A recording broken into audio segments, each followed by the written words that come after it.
Hello and welcome to Subject to Change with me, Russell Hogg. And my guest again today is Jonathan Clements, who wrote the book Rebel Island about the history of Taiwan. And last week we sort of took the history of Taiwan all the way up to the moment when it became a Japanese colony. So we're just getting started on that. So anyway, welcome back, Jonathan, to the podcast. Thank you for still having me. My pleasure. So at the end, you were making the point that there was sort of an ambivalent attitude. Well, how keen were the Japanese to get it? It sounds like they were very keen, but it sounds also like some of the Taiwanese thought, oh, this might not be such a bad idea, and some were sort of saying not very happy about this at all. Yes, I mean, Japan was on a collision course with imperialist expansion from 1868 onwards. So, the moment Japan modernized and decided it was going to take on the imperialist powers at their own game, it was going to expand. And the first days of Japanese expansion were largely invisible because they have kind of been covered up, because Hokkaido wasn't part of Japan proper until, the 19th century. And then the Japanese were like, oh no, that's definitely ours. Go away, Russia. That's ours. So Hokkaido was the first big element. But then outside Japan, they moved very quickly into Korea, into Taiwan, down the Ryukyu Islands. The Ryukyu Islands were also not really part of Japan until that point.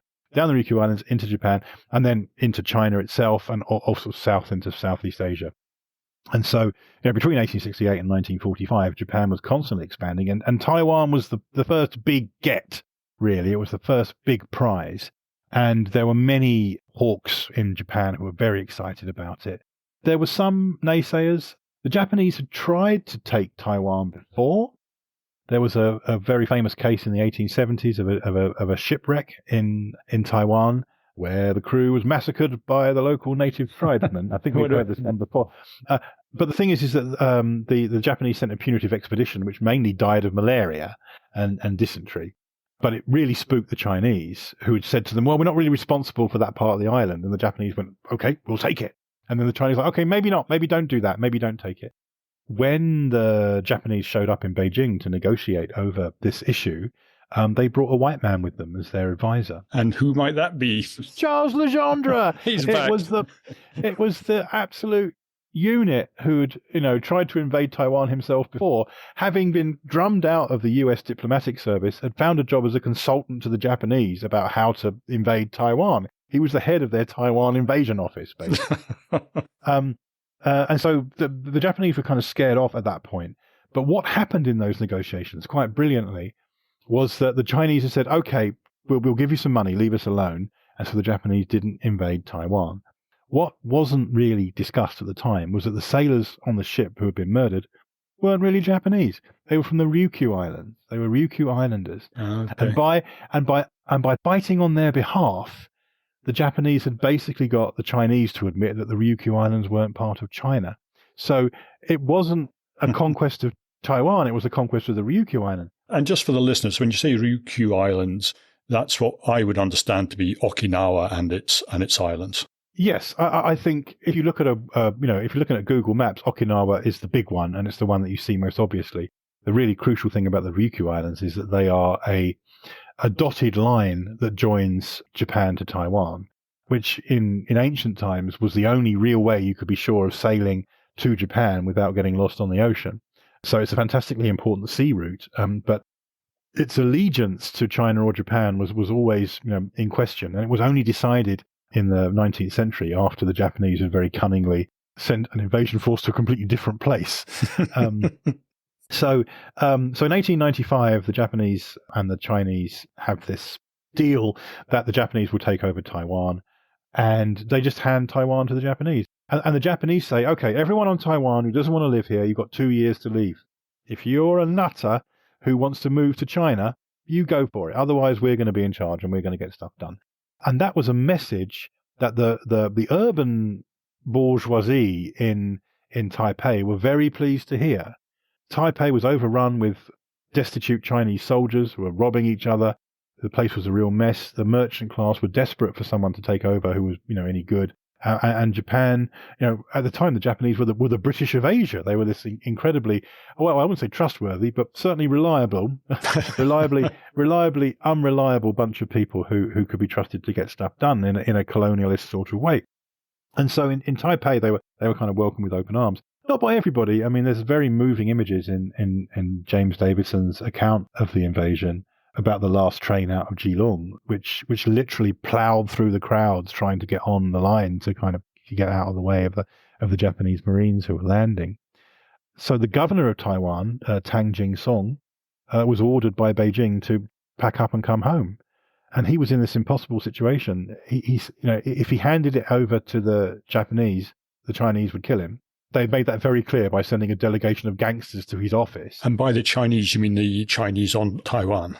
The Chinese on Taiwan, yes, which itself is an incredibly complex issue, because by this point on Taiwan, we have the indigenous people, we have the Chinese settlers, but the Chinese settlers themselves are divided between Cantonese and Hokkien and Hackers. Basically, you have entire villages on the mainland uprooting themselves and moving over to Taiwan. Sometimes literally like that, like everyone just decides one day they're all going to go. Sometimes it takes a couple of generations, but someone's cousin comes and they bring their aunt with them, and before you know where you are, you have these entire villages transplanted to Taiwan along with their local enmities. So you have Hakka and Hokkien people who hated each other on the mainland, now busy hating each other on Taiwan too. So it was a source of a lot of the organized crime, for example. You also have the Hakka and the Cantonese and the Hokkien saying, well, we don't want the Japanese here. We don't want them here. And if Chinese are going to betray us, we should stand up for ourselves. One of the delegation that was sent to Tang Jing-song to hector him into proclaiming a Republic of Formosa was a man called Chiu Feng-jia, who was a Hakka. So he was one of the wandering people. The Hakka are the guest people of Asia, which is a very passive-aggressive term for them. I was going to say, you don't necessarily nobody wants a guest for too long. Yeah, they were refugees from the north of China who were forced to live on the crappy land in South China. And as a result, they embraced the chance to run for Taiwan very heavily. And even today, they're 12% of the Taiwanese population, a very powerful voting bloc, even in modern Taiwan. And so Chiu Feng-jia, they made him the vice president of the self-styled Republic of Formosa, really to keep him on the inside pissing out, because it's not mentioned in any history books. But if you look at the North China Herald, which is the newspaper of record at the time, if you go back and look in their archives, he's described as the king of Taiwan. He shared the same birthday as Koxinga. He was born, they called him the prodigy of Dongning, which basically set him up as the kind of new Ming resistance leader. And so he and his Hackers just kind of managed this resistance for weeks, trying to hold the Japanese army off. Tang Jing-song in the north runs for it. Most famously, a soldier comes running into his office and says, "Oh God, the Japanese are coming." And he's got this briefcase with all of the documents. And he goes, "Everything you need's in here." And he just throws it at him, runs the docks and gets on board this German freighter, this German warship's going to take him out. And as the warship starts to leave, his own guns on the hillside start firing on the ship. So the ship starts firing back at the Chinese positions. So he runs for it in a very ignominious way. Chiu Feng-jia and his people don't particularly acquit themselves. I mean, the Japanese have to basically fight a guerrilla war all the way down the west coast of Taiwan, and they meet quite heavy resistance. And the Japanese aren't really used to guerrilla warfare. They think that you're supposed to stand in lines and shoot at each other. So the fact that it's muddy and the horses can't get along the road and there are people in the trees with sniper rifles is something that they're not really used to yet. So they have quite a difficult time of it as they march south. But they do face a resistance. And the Republic of Formosa is one of those things that, depending on where you stand, it either lasted for 10 days or 2 weeks or 2 months. Well, it must have lasted for some time, because there's this episode where they try to finance it by issuing postage stamps or something of that sort, which then become enormously valuable as collector's items. Did I understand that? Oh, you've fallen for the scam. You think they're enormously valuable. But yes, it's very true. There's a man called C.A. McCullum who was a British tide waiter, and he was a third-rate tide waiter, which is a literal rank, which meant he was so low-ranking that he wasn't with the other Britons when they evacuated. He was left behind on Taiwan. And so the Tang Jing Song ran for it. So the new president of the Republic of Formosa was a man called Liu Yongfu, who was a hacker mercenary. Liu Yongfu was very kind of pragmatic about it. He said, look, I'm the general of your armies. I will hold off the Japanese because that's what you want me to do. If you change your mind, then I won't do that. Or just pay my soldiers and get it sorted out. But of course, there's no money to pay them. So McCallum says, listen, there's this new thing called stamps. And it's a really big deal. There are people all around the world who collect stamps. And they're these little kind of paper things that you stick on it. I don't need to explain to you what a stamp is, okay? No, but he did. Yeah, but he did. So he explains what stamps are, and he says we could make it so that every bit of mail that comes out of this country has to have a stamp on it, and that someone's got to pay for it. And so Liu Yongfu is like, so tell me, how do we get these stamp things? And he goes, well, we make them. We print them on a piece of paper, and then we tell people that's what it's worth. Anyway, this is magic. We've got to do this. So they knock up a Republic of Formosa stamp, which there's a picture of it in my book. It's basically a Chinese chop of a tiger, of the Tiger of Independence. So it's not particularly well drawn. Stanley Gibbons, actually, in their catalogue, were very uncomplimentary about it. And they said, whether it represents a dragon or a squirrel or a landscape or anything else, or even if it's the right way up, we have not been able to discover. So they weren't very, keen on it. But they ran off these stamps and they flogged them off.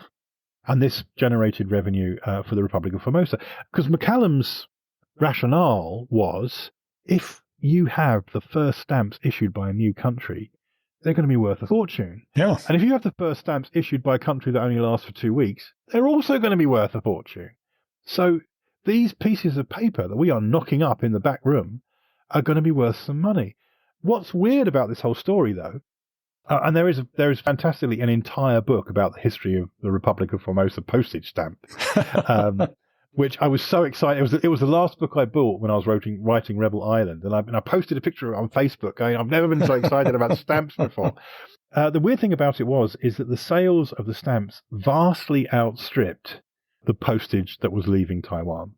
And so it would appear that, inadvertently or otherwise, McCallum was linked in some way to some kind of syndicate of people who were hoping to profiteer from these stamps.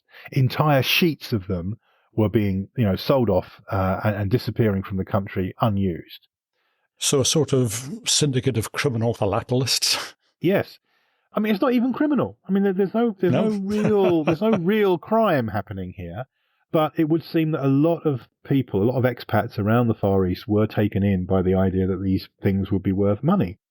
Well, were they? I'm keen to know. Were they worth money in the end? Well, 20 years later, I found in a book of someone's diary, they were traveling on the Yangtze River, and the captain of the ship the captain of this tugboat takes them aside and goes, hey, listen, do you want to buy some Taiwanese stamps?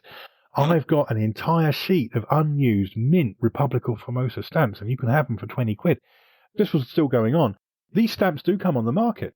And I went and looked at what a Taiwanese stamp would be worth today. If it retailed for $1 in 1895, how much is it worth now? And the answer is about $150, which is how inflation works anyway. They haven't particularly rocketed in value. It's within our means to buy one tomorrow if we want one.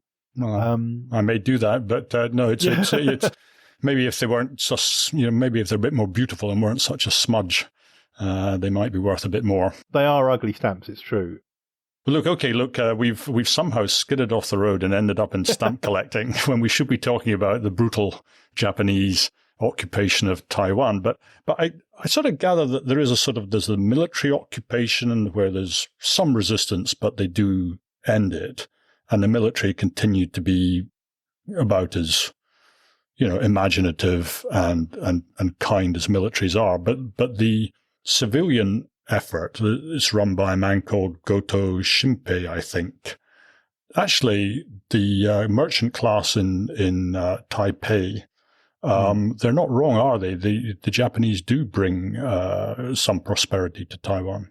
Yeah, I mean, well, firstly, let's not disparage the military on this. I think it's really unfair to make military men perform constabulary functions. I mean, every major rioting disaster in history from Peterloo on onwards has been trying to get people whose job it is to kill other people to not kill other people for a bit. Yeah. And so I think that was one of the great tragedies of the Japanese administration, was that many of the leading administrators in the Japanese institutions there were military men.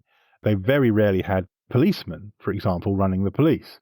And so repeatedly, the Japanese authorities would push too far in their policing actions, which turned into military actions, which killed a bunch of people, which just created this whole kind of backlash. So that was going on in the hinterland, particularly among the indigenous peoples. They were trying out their new artillery on tribesmen with flintlocks in the hinterland, and that wasn't going well for the tribesmen.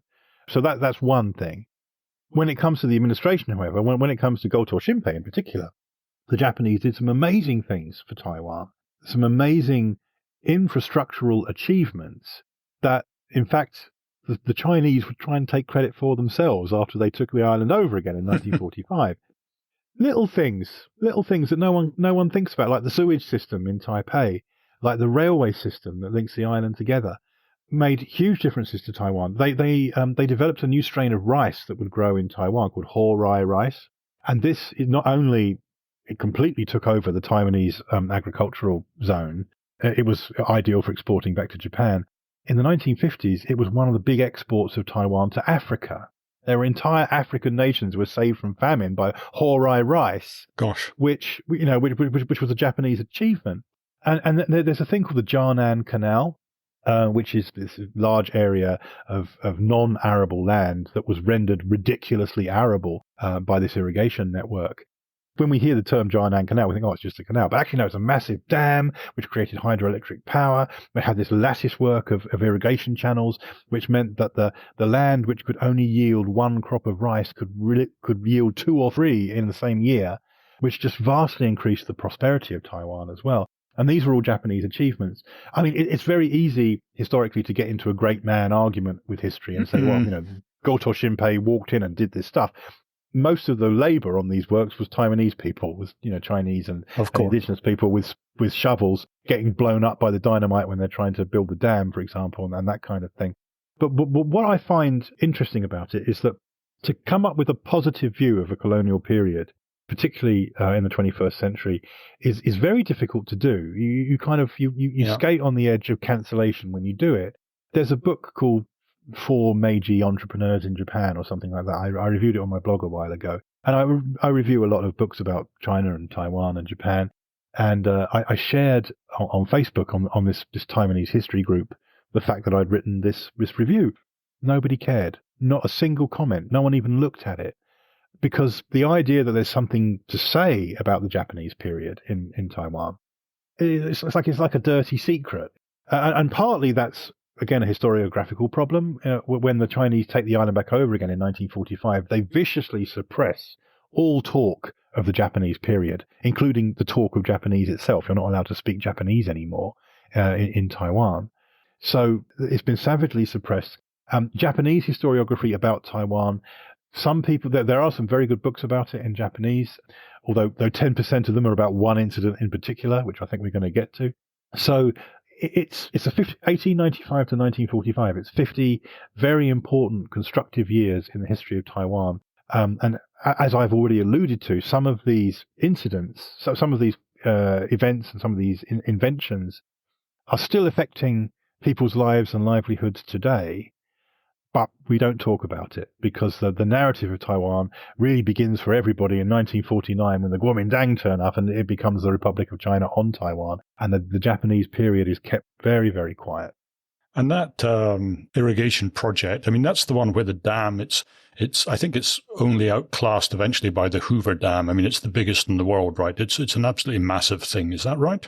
When it was built, it was the biggest dam in the world. It was the Wushantou Dam, I think. And it remained the biggest dam in the world until the inauguration of the Hoover Dam, I think 7 years afterwards. Yeah.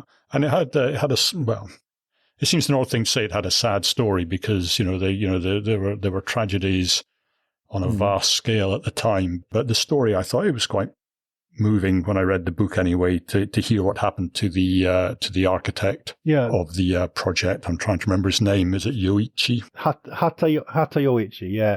Yeah, so Hata Yoichi was the designer of the Jianan Canal project, which was completed in 1930. So 7 years before the Hoover Dam.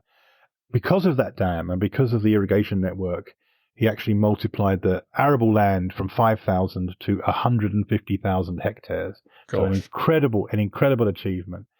That was great for him, but he was actually killed during the war.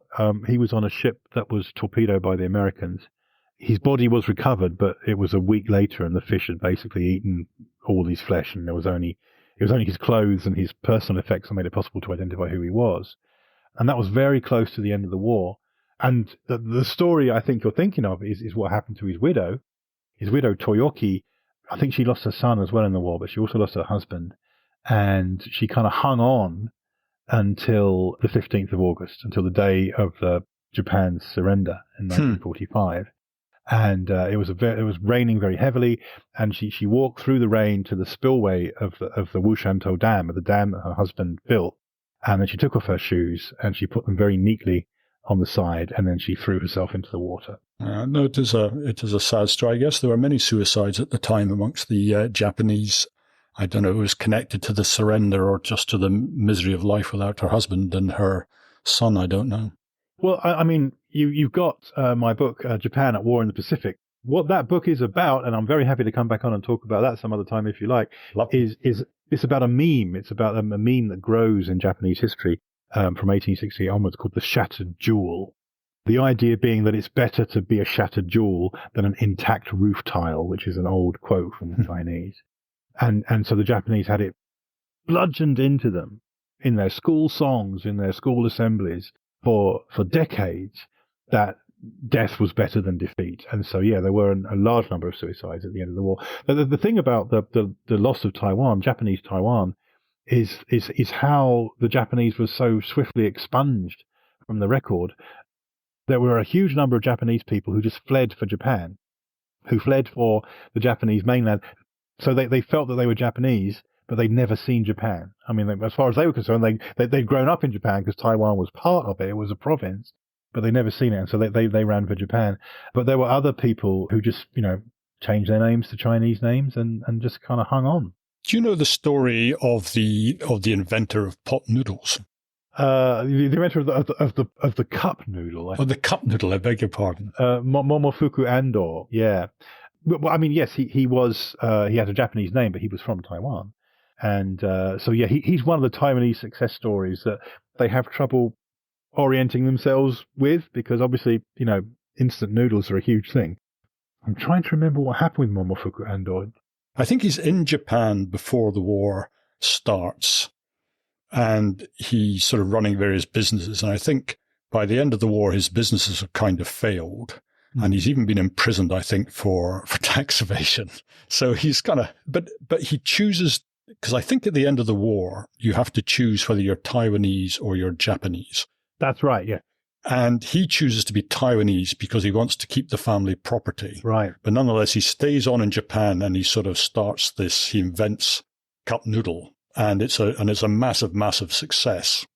And he seems to have been, it's very interesting. You go to the museum, which is absolutely fantastic. I don't know if you've been to it, but it kind of glosses over his story and says how he worked with other entrepreneurs, and it's complete lies as far as I can tell. He was ruthlessly suing them out of business one after another until finally the ministry sort of steps in and say, look, enough of the carnage, you're all going to have to work together, which he now said. So the museum now says how he introduced the cooperation agreement. It's a really interesting story of this Taiwanese guy who gradually becomes more and more Japanese, I guess, over time. How people identify themselves, having been born in Taiwan, is a very, it's a very emotive issue even today. My favorite issue with Chinese Japanese people is that when Japan acquired Taiwan, it acquired a bunch of new Japanese subjects who spoke perfect Chinese. Right. And that has been undocumented by historians as to what that meant in terms of espionage on the mainland.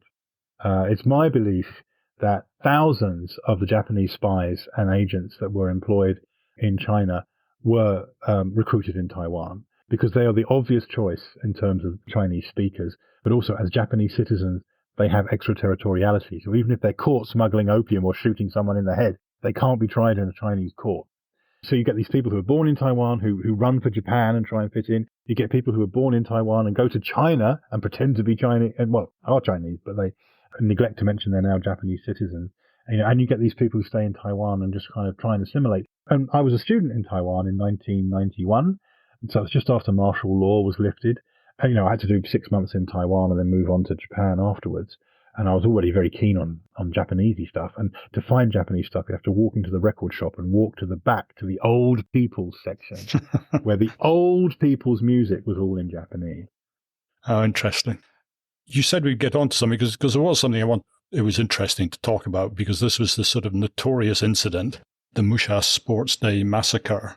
And so I think it's sort of it's a well-known piece of history in Taiwan. So I thought we should just mention it. The Musha is a place. It's a little huddle of buildings on a mountainside above the forest, and it's out in the hinterland. And it was in 1927. It was one of the tourist spots that the Taipei press were trying to push on Japanese people. It said, it's 6 hours away from the town, and you've got to kind of go on a pushcart railway to get there. But once you get there, it's very picturesque, and there's a little, native reservation nearby, and the people are very friendly, and blah blah blah. So it was just a small little town. And in 1930, there was an altercation at a wedding between a tribesman and a policeman. He offered him a drink, and the policeman didn't want it, and the drunken tribesman grabbed the officer, and he had blood on his hands from an animal sacrifice, and it all kicked off, and someone got slapped with a cane, and there was a fight. And this became very, very tense for the villagers, because it's a fight that they thought the police were going to answer with a criminal charge, and it was just high spirits and drunkenness, and the kind of local headman turned up with a bottle of hooch at the police station and said, let's have a drink and sort this out like men. And the police said, no, we've got to pursue this. And things just kind of escalated. And shortly afterwards, there was a sports day at a local school. And at that sports day, the Sadiq tribesmen went crazy and killed everyone there. They killed 134 people, 300 Sadiq men, and they had muskets and knives, but they stole rifles and swords from the police officers they killed, and they killed 134 people, cut off their heads.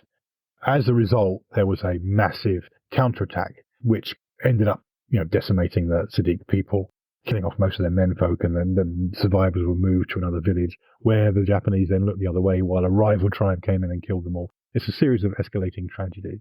And as I mentioned, as I alluded to anyway earlier on, 10% of all of the writing in Japanese about Taiwan is about the Musha incident. It's a very important incident for the Japanese.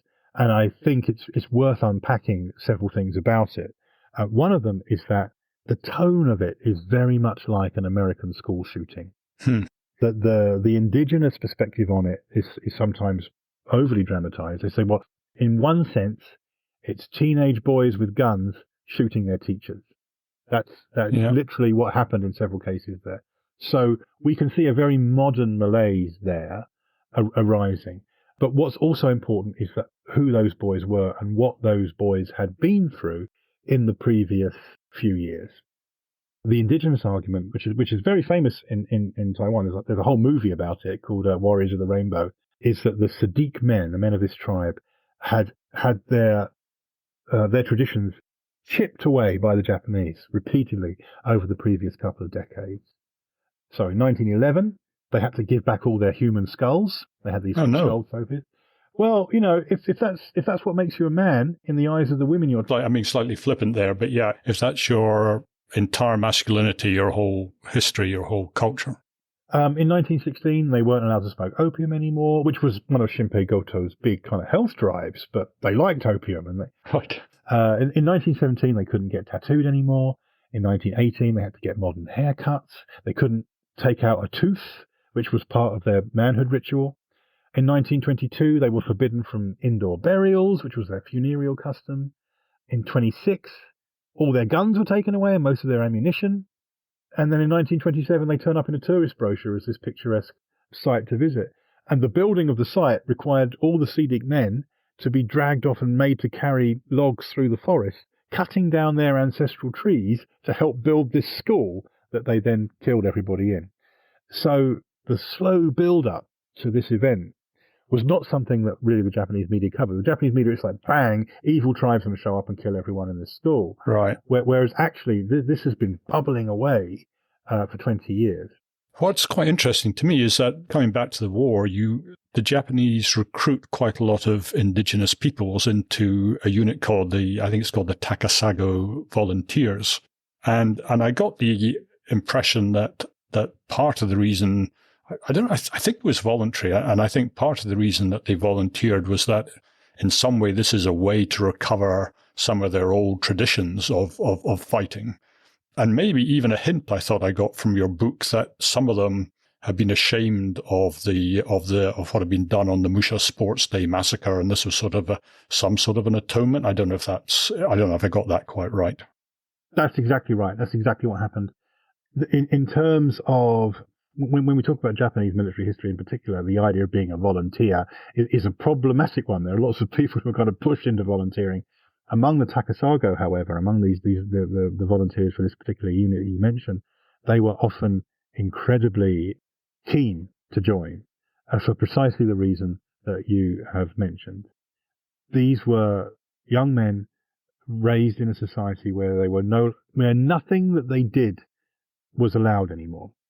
Then we have this military machine showing up and saying, you know what, you join us, we're going to put you in a jungle, you can kill as many people as you like, you can cut off their heads, you can hunt animals to your heart's content, we'll give you modern weaponry to do it, you'll be a hero of the Japanese Empire, you'll come home with some new skills, hopefully not just killing people, you'll be men again, you will, the closeness of the hunting tradition and the military tradition is something that has been remarked upon on both sides in World War II.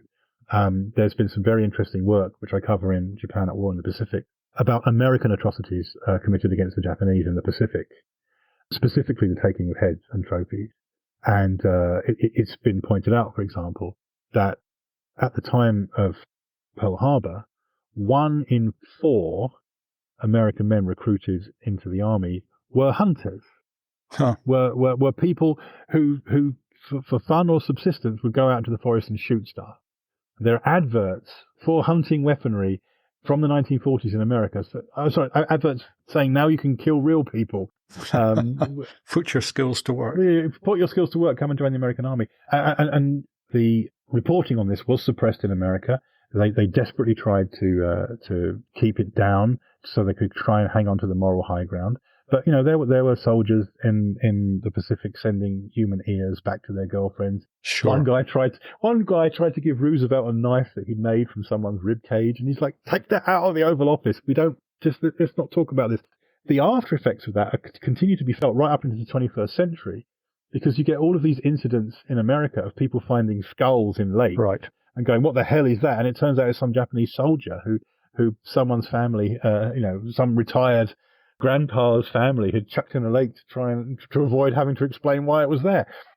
So anyway, in the case of the Takasago, you have this fantastically efficient military unit. They are tough jungle warriors anyway, and the Japanese are using them in jungles. Yeah. And so we have these reports from Japanese soldiers saying, we thought these people were savages.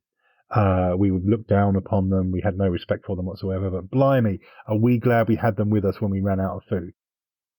We were on an island in Indonesia. We didn't know what any of the animals were. And they're like, that's okay. We'll kill a couple of birds. We'll rip them open. We'll see what's in their stomachs. We can eat that as well. And I really never thought of that.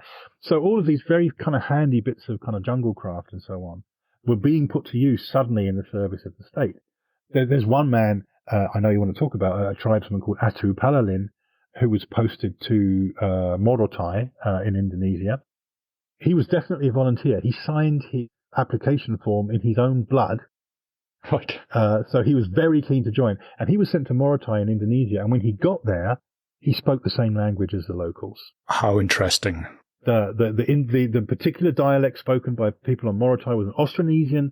It was an Austronesian dialect which was cognate enough with his Austronesian dialect that they could make themselves understood with each other. So he was very much kind of welcomed on Morotai by the locals. So the Takasago troops were incredibly popular with the Japanese authorities.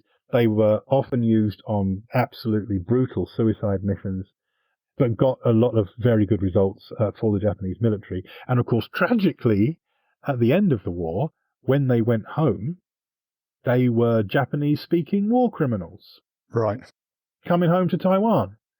And it was like, now I can go back to Taiwan, I can meet my girlfriend again, and I can get back. And it's like they come back to a Taiwan where speaking Japanese is illegal.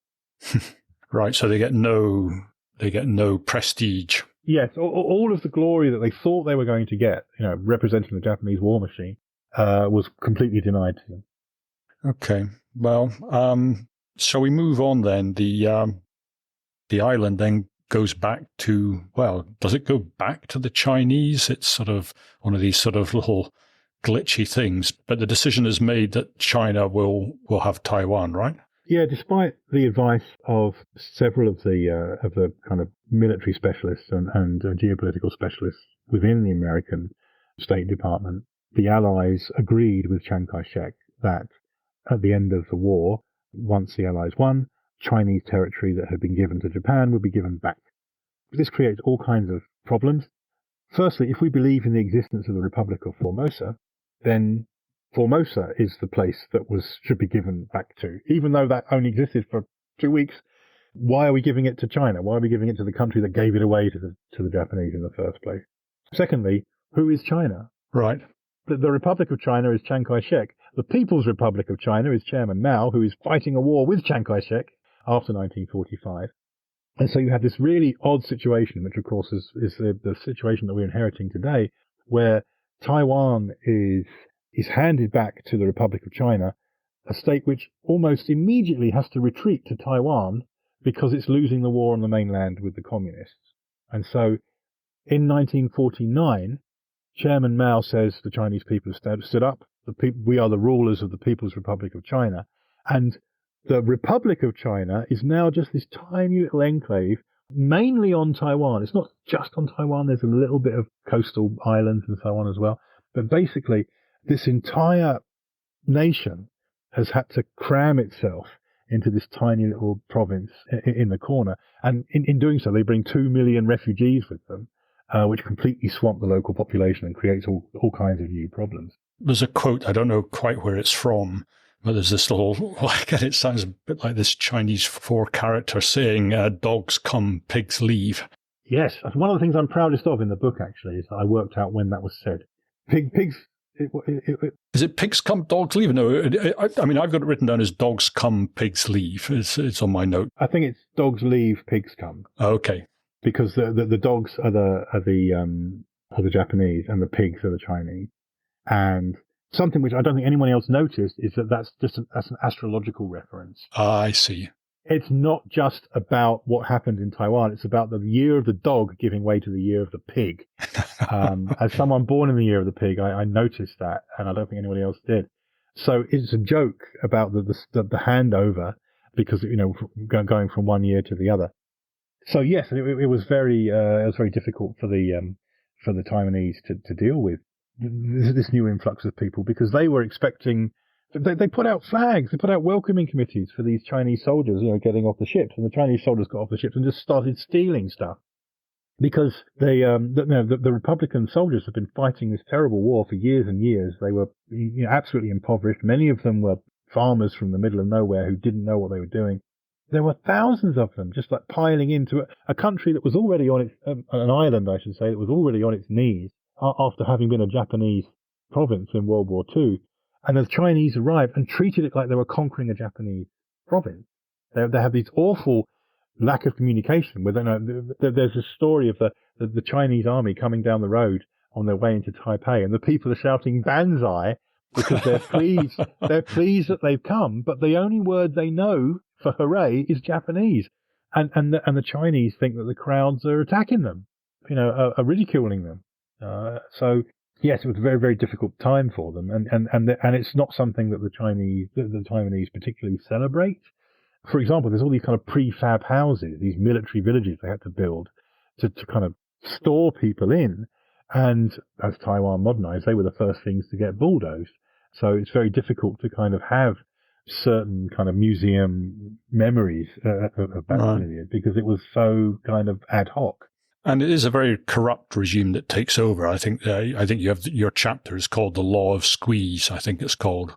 The sort of feeling that the Japanese could be very difficult, but they could run a tight ship and were basically not particularly corrupt. Yeah, there were some terrible things going on. What I'm particularly proud of with that chapter is that the Law of Squeeze chapter is about the years from 1945 to 1949, which is not discussed a whole lot. The idea being that looking back from where we are now, we go, okay, well, Japan has China until 1945 and then is handed to the Chinese and Chiang Kai-shek shows up with the Kuomintang. That's the story that we tell. But there was a 4-year period, five-year period there where Taiwan was part of the Republic of China. And in that period, it was basically ram-raided by the Kuomintang, the Nationalist Party, to try and fund their war on the mainland.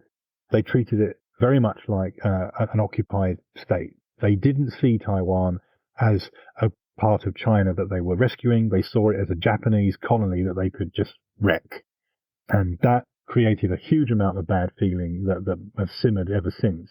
It created many of the divisions, for example, between the two political parties today. The two major political parties today in Taiwan. You can trace a lot of those divisions back to the way their grandparents were treated in that 5-year period.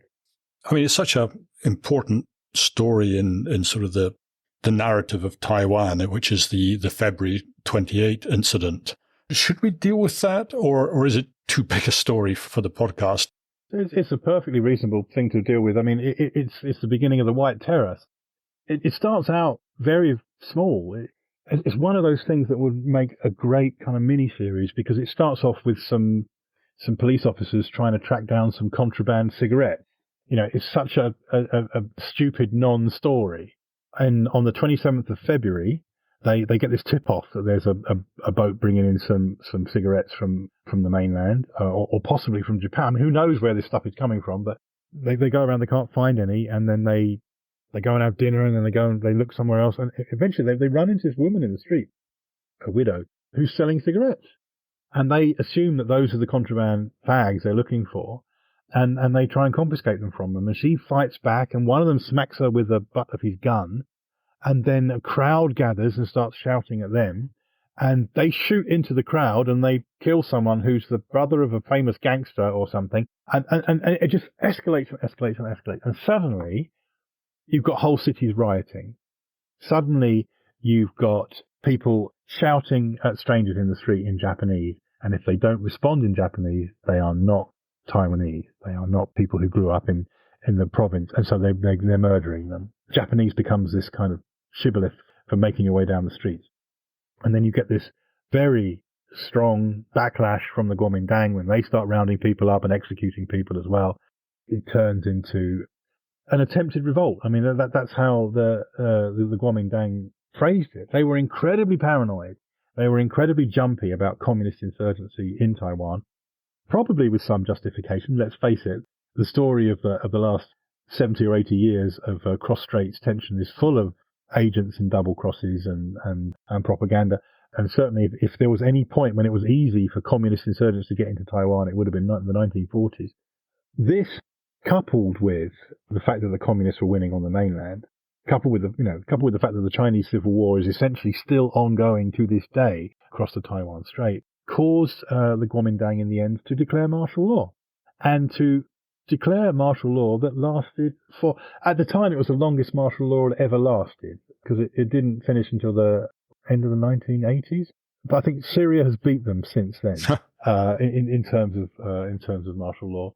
But you say it morphs into the White Terror, and you do cover the White Terror in your book. But I think I saw a review. One of the reviews said, "Gosh, you could have said a bit more about the White Terror because it was such a fundamental part of the experience of post-war Taiwan." That was someone on Amazon complaining there wasn't an entry for the White Terror in the index. In my defence, the White Terror is basically what happens for the next 3 chapters. Right. So between 1947 and 1991, the Kuomintang are incredibly hands-on when it comes to dealing with the way they run Taiwan. They are incredibly jumpy. They're incredibly paranoid. They're in hot with the CIA. They are using triad assassins to kill enemies of the state in other countries. There's a very famous case of Henry Liu, who was shot in his own driveway in California because he was writing a book about the son of Chiang Kai-shek, or Chiang Kai-shek himself. I can't remember which one. They are doing dodgy deals with the South Africans to have a nuclear program.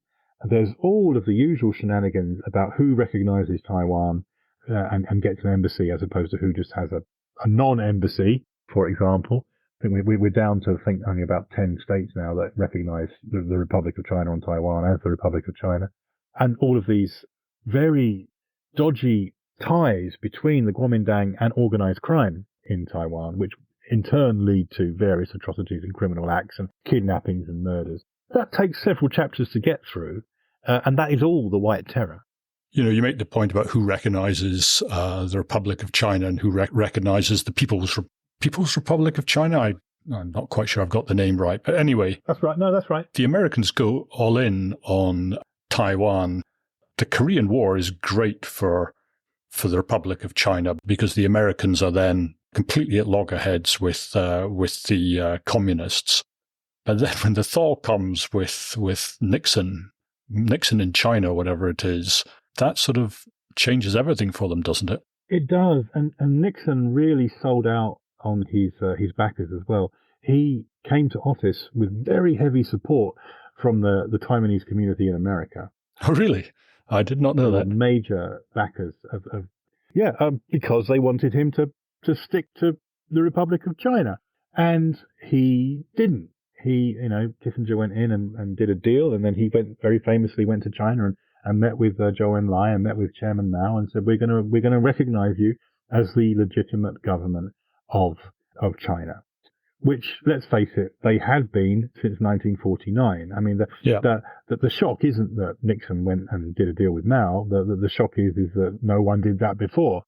So throughout the Cold War, America and other nations too are busily shoring up Taiwan, because Chiang Kai-shek has promised he's going to go back. He's promised, he's retreated to Taiwan, but any moment now, he's going to take back the mainland. It's just the Ming and the Manchu all over again, isn't it? It is, and it's one of the reasons why Koxinga is so popular in Taiwan as well, but not that popular because, of course, Koxinga failed to take back the mainland, and that's something that the Kuomintang don't really want to talk about. But yes, so you have such a melancholy story. I mean, put yourself in the position of one of the 2 million soldiers who fled to Taiwan with Chiang Kai-shek and were assured, we'll be back by Christmas. We're just going to regroup here. We're going to get some of these American kit, and then we're going to go back over and we're going to do it, and we're going to take that. It's going to be done. And over the years, one of the arguments of the Taiwanese independence movement and of the Taiwanese opposition parties has been, this is not viable. This is never going to happen. You don't have American support with a nuclear umbrella. In fact, I think Peter, Pang Ming-min, his most persuasive arguments, he said, I've been looking at the figures. Taiwan doesn't have enough ships to take men across to take the mainland back. They could only do it with American logistic support, and they only get that in World War III. That's what they're banking on. They're banking on World War III to actually happen. And of course, when World War III didn't happen, as time goes by, things start to thaw, and Taiwan is kind of marooned out there. And Nixon is thinking very sensibly about 1 billion cans of Coke. We can sell 25 million to Taiwan. We can sell 1 billion to China. What's it going to be? And so business wins out, and also real politics wins out, because let's face it, the People's Republic of China has ruled the mainland since 1949. And there are various reasons why the Allies continued to back Taiwan. I mean, one of them is that Madame Chiang Kai-shek was so persuasive. She went to an American school. She spoke perfect English with this very sultry accent. She had most diplomats wrapped around her little fingers, and she assured them all that Chiang Kai-shek was a good Christian, and that if you wanted a good Christian capitalist China, they were the people to back. So, that had to play out for a long time. But what happened was, when the Americans withdrew their support, I think Nixon was in China in 1972, but it wasn't until the Carter administration, it wasn't until 1979 that they withdrew military support and they pulled their troops out of the bases, and Taiwan was left on its own. And in 1979, the Kuomintang, the Nationalist Party, Chiang Kai-shek's people, who'd been, spinning this story for decades that they were just about to take the mainland back, that Taiwan was a Chinese island and they were going to be had to suddenly accommodate other views, had to suddenly appeal to their own people as the legitimate rulers of Taiwan, not of all of China. I mean, one of the crazy things about the Cold War in Taiwan is that they had a parliament, and it wasn't called a parliament, but they had a parliament which had representatives for Tibet and Mongolia. They had these officials who were elected in the 1940s in the middle of a war, who were still kind of in power decades later in this nonsense parliament. You're saying, well, as a minister for Tibet, I think we should definitely have streetlights, across the road. It was ridiculous. And so over time, that was dismantled. But every time they dismantled it, you get the right wing saying, so are we admitting the war's over now? Because we've got this martial law thing going on because there's a war on. And if there isn't a war on anymore, does this mean that the communist bandits have been defeated? Or does that mean that we've lost? And if we've lost, are we now communists? Can someone explain this to me? And so you get all these kind of arguments going on in Taiwan. Opposition is illegal. You cannot form an opposition party. So instead, what you get developing during the 70s and into the 80s is the Dangwai movement. Dangwai means outside the party.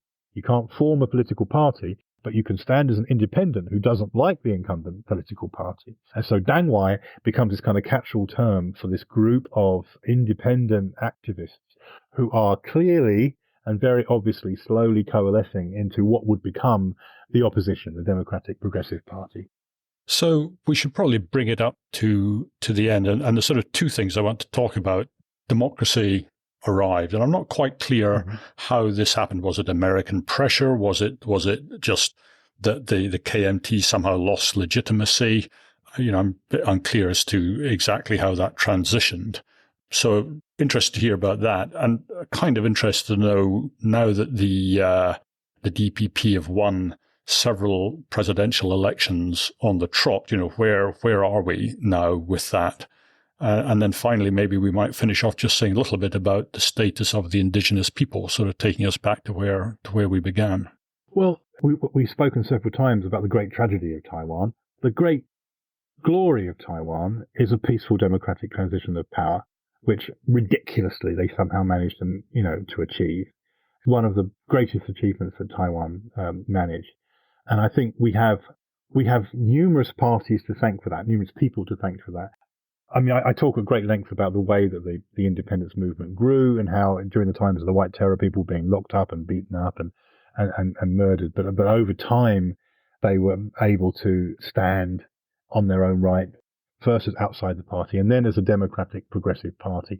One of the people we have to thank for that is Lee Teng-hui, who was the president of Taiwan, who was a Kuomintang official, who was basically a wolf in sheep's clothing. After he served his presidential term, he basically admitted he was pro-independence. And he is a fascinating man who was drummed out of his own party eventually for being too pro-opposition. being secretly DPP. Yeah. I mean, yes, in fact, he backed a party that was further to the left than the DPP in the end, and that's what got him kicked out of his own party.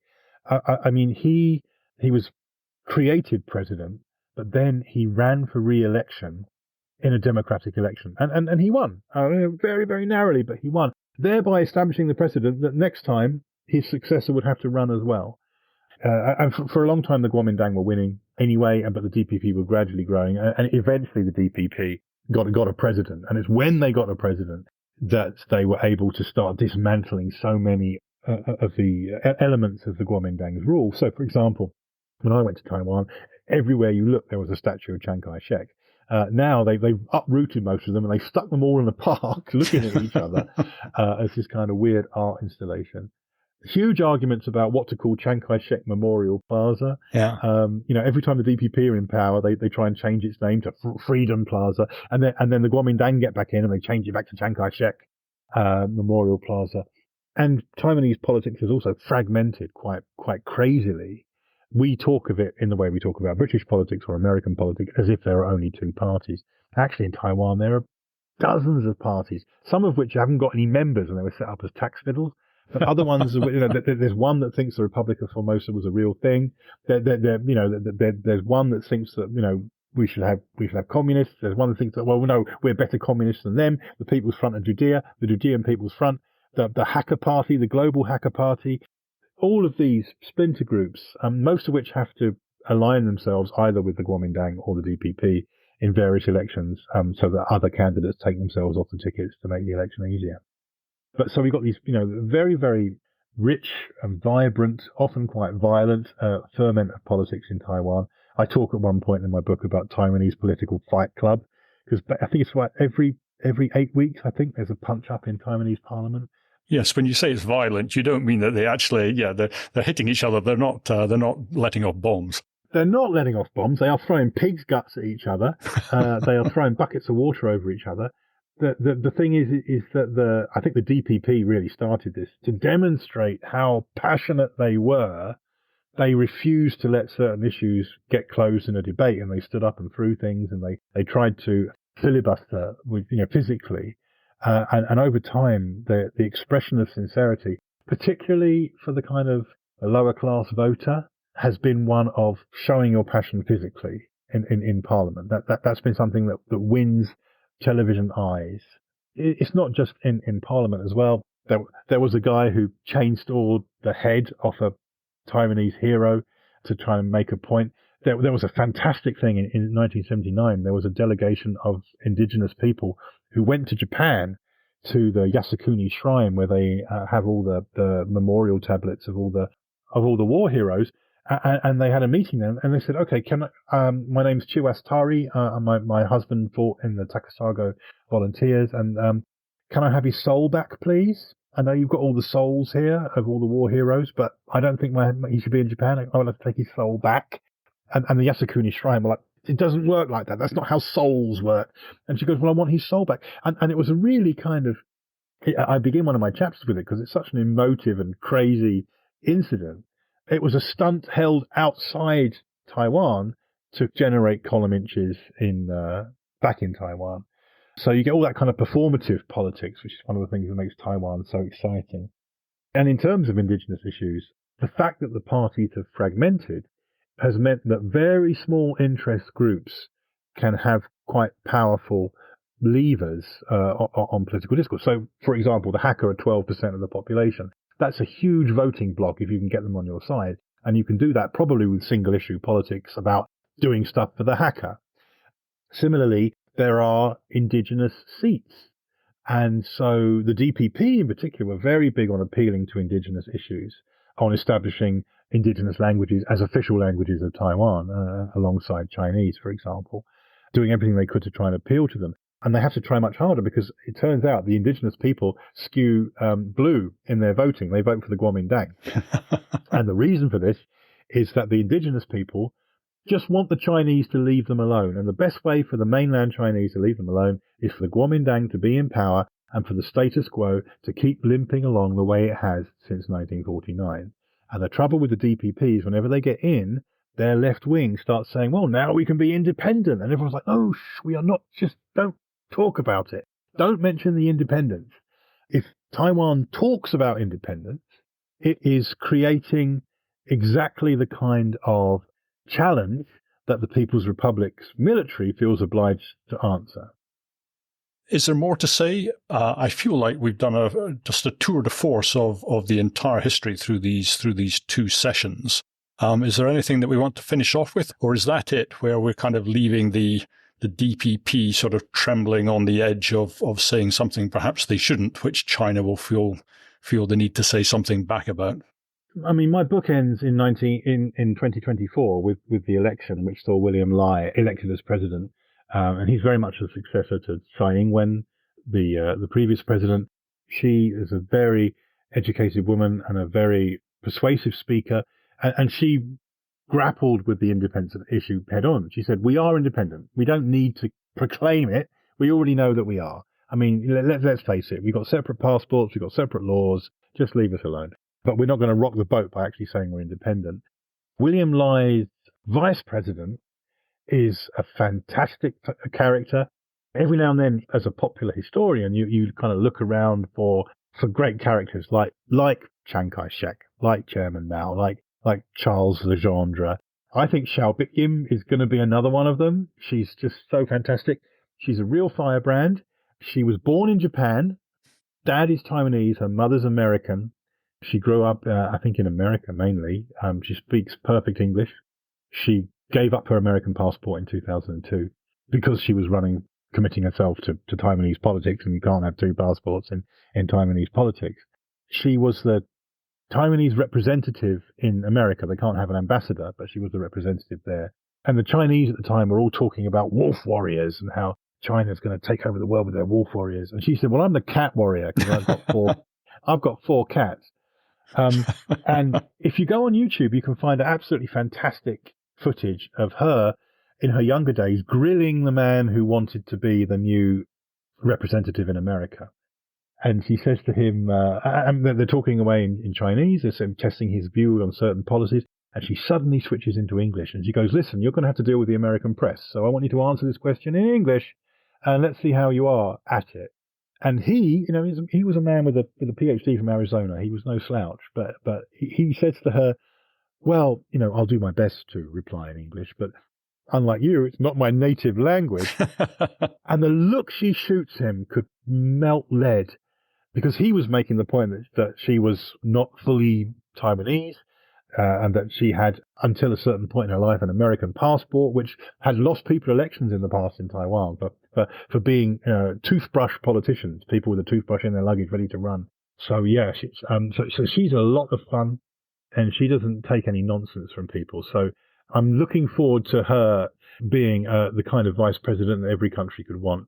And I'm hoping very much that William Lai doesn't cause any trouble with the Democratic Progressive Party.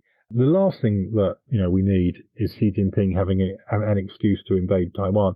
And I think also, to be fair, it's the last thing Xi Jinping needs as well. They have billions of dollars in trade between themselves, and I don't think either side really wants to upset that.